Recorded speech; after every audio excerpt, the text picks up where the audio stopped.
তোমার কথা শুনলে নতুন করে বাঁচতে ইচ্ছা করে। আলহামদুলিল্লাহ। আসলে আমার কথা শুনে বাঁচার কিছু নাই। আমি তো আমার নর্মাল যেভাবে সারাদিন কথা বলি ডেইলি লাইফে সেইভাবেই কথা বলি। আর কি বলবো, আমাদের লাইফটা তো অনেক ছোট, তাই না? আমাদের জীবনটা তো সীমিত সময়ের জন্য, কখন মারা যাবো নিজেও তো জানি না, তাই না? আজকে আমাদের তো আমাদের লাইফের চাহিদাগুলো যদি আমাদের যখন আমাদের প্রয়োজন সেই সময় যদি পূরণ করতে না পারি, তাহলে দেখা যাবে একটা সময় পর অনেক এজ হয়ে গেলে হয়তো অনেক টাকার মালিক হওয়া যাবে, বাট তখন তো আর এই শখগুলো থাকবে না, তাই না? আর আমি মনে করি শখের থেকে বেশি প্রয়োজন আমাদের মানসিক শান্তি। তো আসলে আমরা এরকম একটা কালচারে বড় হয়েছি, যেহেতু আমি বাংলাদেশি, তাই না?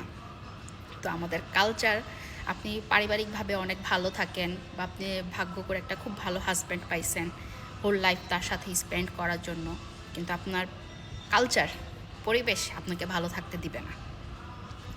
সো সেসব কথায় তো কান দিয়ে নিজের লাইফ হেল করা যাবে না, নিজেই নিজের মোটিভেশন তৈরি করতে হবে। আর আপনাকে ভালো কথা বা ভালো উপদেশ দেওয়ার জন্য আমার মনে হয় শুধুমাত্র পৃথিবীতে নিজের মাই থাকে। এর বাইরে আসলে সেকেন্ড কাউকে পাওয়া আমার মনে হয় না পসিবল।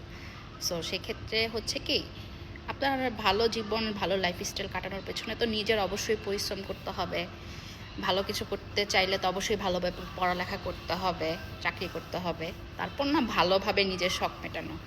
আর তার মধ্যে একটা জিনিস খুব বেশি আমাদের জীবনে এফেক্ট ফেলে হচ্ছে পরিবার। যেহেতু আমরা পরিবারতান্ত্রিক, আমাদের বাংলাদেশের কালচার।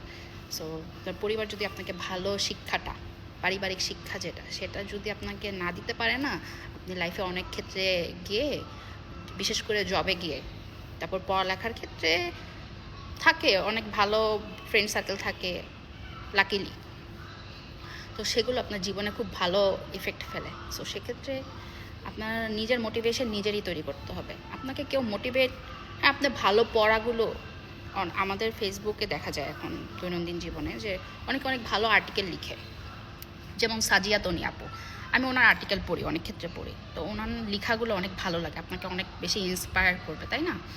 তো আপনি এরকম ভালো কিছু আর্টিকেল পড়তে পারেন যখন আপনি ফ্রি থাকেন। ভাই, লাইফে মোটিভেট নিজেকে নিজে করতে হবে, আপনাকে কেউ করে দিয়ে যাবে না। আমরা আসলে যা দেখাই ভিডিওতে, মানুষ ভাবে আসলে আমাদের লাইফটা সারাদিন এরকমই চলে। না, এটা আমরা তৈরি করে নিছি। হ্যাঁ, আমরা ক্লাস করি, ব্যস্ত থাকি।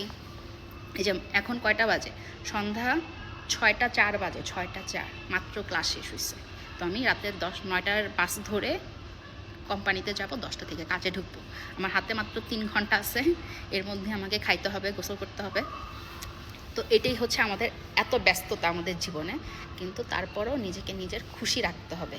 আপনার মন ভালো, আমি মনে করি বিশেষ ক্ষেত্রে আমার ক্ষেত্রে বিশেষ করে, ভাই মন ভালো আছে তো আমি খুশি। মন ভালো নেই, কোনো কাজ ভালোভাবে হবে না। সো আর মেয়েদের তো কোনো তুলনাই নেই আমাদের দেশে। আমরা আম্মুদেরকে দেখতাম সবসময়, আম্মুর একটা কথা বলে ইন্সপায়ার করতো কি, নিজেকে নিজের ভালোবাসতে হবে। তো আমার এখন প্রশ্ন, আমার মায়ের কাছেও প্রশ্ন, আমি জানি এই ভিডিও আমার মাও দেখবে, আমাদের আম্মুরাও কিন্তু নিজেদেরকে ভালোবাসে না। কেমন? তারা সকালে ঘুম থেকে উঠে নামাজটা পড়ে রান্না ঠান্নার কাজে ব্যস্ত হয়ে যায়। আবার যখন আমি স্কুলে যাইতাম তখন দেখা যেত আম্মুকে তরকারি কাটতো, পাশে আমাকে বসায় রাখতো সাইডে, তো সেখানে বসে পড়াটা একবার রিভাইজ করে তারপর হচ্ছে ক্লাসে দিত। তো কেমনে আম্মু আম্মুরে ভালোবাসলো বলো? ঘুমের থেকে উঠে দাঁতটা ব্রাশ করে নামাজ পড়েই সে সংসারের কাজে লেগে গেছে। তারপর বাচ্চা কাচ্চা মানুষ করা, নিজের শখটা পূরণ করার জায়গা আসলে আমার মনে হয় মেয়েদের কম থাকে, খুব কম থাকে। তো সেক্ষেত্রে মানুষ এই কথাটা বলে না যে নিজেকে নিজের ভালোবাসতে হবে, বিশেষ করে মেয়েরা। না, এটা ভুল। আমি মনে করি যে মেয়েরা নিজেদেরকে ভালোবাসতে পারে না। তারপর আরেকটা উদাহরণ বলি, যেমন আমার ক্ষেত্রে এখন তো আমি নতুন বিয়ে করছি, মাত্র 16 মাস চলে আমার বিয়ের। তো দেখা যায় আমি যখন যত ব্যস্তই থাকি না কেন, বাসায় গিয়ে চেষ্টা করি একটা ভালো কিছু রান্না করার, যে মিশানকে নিয়ে খাবো। তো কেমনে আমি নিজেরা ভালোবাসলাম, আমি তো মিশানকে ভালোটা খাওয়ানোর জন্য রান্না করতে গেছি মোটিভেট হয়ে। জাস্ট উদাহরণ, এটা জাস্ট সিলি উদাহরণ দিলাম। মেয়েরা বলে না যে মেয়েরা নিজেদেরকে ভালোবাসে, মেয়েদের নিজেদের করে বাঁচতে হবে, আসলে এগুলো হয়ে ওঠে না। আপনি যখন কাউকে ভালোবাসবেন, ওই ভালোবাসার জায়গা থেকে আপনি তার জন্যই, তাকে খুশি করার জন্যই জীবনে কিছু করে যাবেন। তো এগুলো আসলে আমাদের, এটাই জীবন, এটাই রিলেট করে নিতে হবে, কিছু করার নেই, কি করব। আসলে নিজের মনকে নিজেরই ভালো রাখতে হবে, কিছু করার নেই।